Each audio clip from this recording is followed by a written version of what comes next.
The top triathletes congregate in Boulder for a variety of reasons beyond just the benefits of altitude. There are tons of empty roads to ride that are both flat and mountainous, amazing trails to run, great pools to train at, and, more importantly, other great triathletes to train with. Well, the thing about Boulder is sometimes it's hard because there's established rides and people turn up. So I think you've just got to be disciplined enough to know what your session is and what the goals for your session are and stick to them. And you know, today the goal was to ride about 180, 112 miles, 180k. You got some good work at threshold at race pace, and you know, it's great to have training partners, but like you say, I think you need to be disciplined enough and confident enough to know what the goals of your session are and to hit those goals.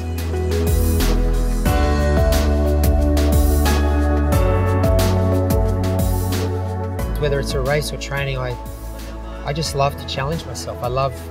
I thrive on that. I mean, last night I was excited like it was a race almost.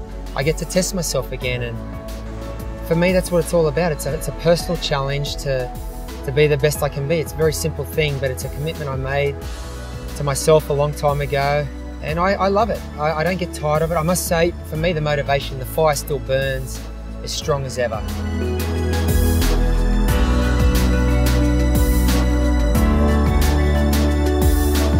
Like I said to you today, I love the sport now more than I've ever loved it. I don't know what it is. It's just I love being outdoors, and I just love to give it to myself in training. You know, I love that aspect of no one around. It's just me out there, and I can really, you know, get stuck in. What I love about this sport, it's a physical challenge, but it's a mental challenge, and I'm more motivated than ever. Halfway through the ride, the group stopped to take a break and refuel before starting the long downhill back to town. That's where we had a chance to get some thoughts on the ride from Craig Alexander. Crowie, how far are we into this ride?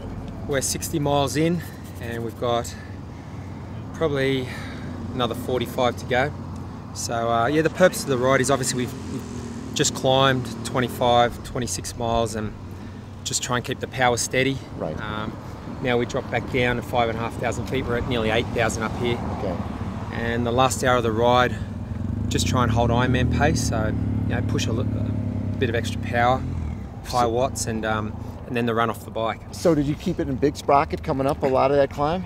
Yeah, I've been in the big ring. The few switchbacks at the end there where it hits about 12 or 13%, I drop back to the small ring. Right. But yeah, I was in the big ring just trying to keep the power pretty steady. And what was the power at?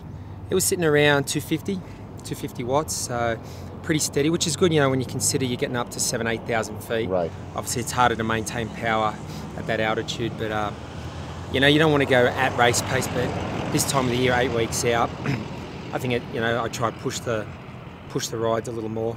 So in terms of simulating the Kona course, because obviously the big part of that course is from Kauai High to Hawi and back to Kauai High. That's where the real damage can be done. Yeah. And so is that something you're working on?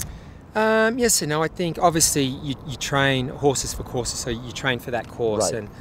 And a lot of the time trial work I do and some of the longer rides are down sort of at Boulder, which is similar to the terrain you get in Kona. Right. The great thing about having the mountains is, you know, you can climb for an hour and a half or 2 hours and push steady watts, sustained power output a little bit higher than you would on the flats. And it develops a little bit of power, which is good for the climb up to Hawi. You know, sustaining power, normally that climb from Kauai High up to Hawi is about 18 miles. Yep. So, you know. So this is similar. It is similar, yeah. And parts of that climb, the gradient was the same as well. Probably a little steeper than what you get in Kona, but yeah, close simulation. So we're doing downhill for a while. Yeah, it's about 17 miles, I think, back down to Lions, and then a bit of flat time trialing. So. And were you and Rennie at that point when you get down? I think most of the guys, when we get back down to Lions, will head back to Boulder, and Rennie and I will go out, and it was sort of part of the course that we rode on the way out. Okay. We won't go all the way out, obviously, to the bottom of the climb, but we've just got a little loop we go around, and we'll get up about 25 miles of Ironman pace work, and then transition into a nice little run in the heat of the day. You guys are masochists. I don't know about that to do it. And you got to prepare. This is a tough way to make a living.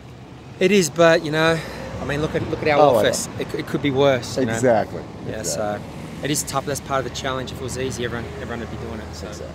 All right, man. Have fun out there. Thank you.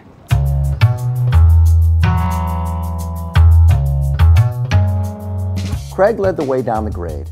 The rest of the cyclists would continue on back to town, but Craig and Mirinda had other plans. They would be finishing up their 112-mile ride with a 25-mile high-intensity section nicknamed The Box.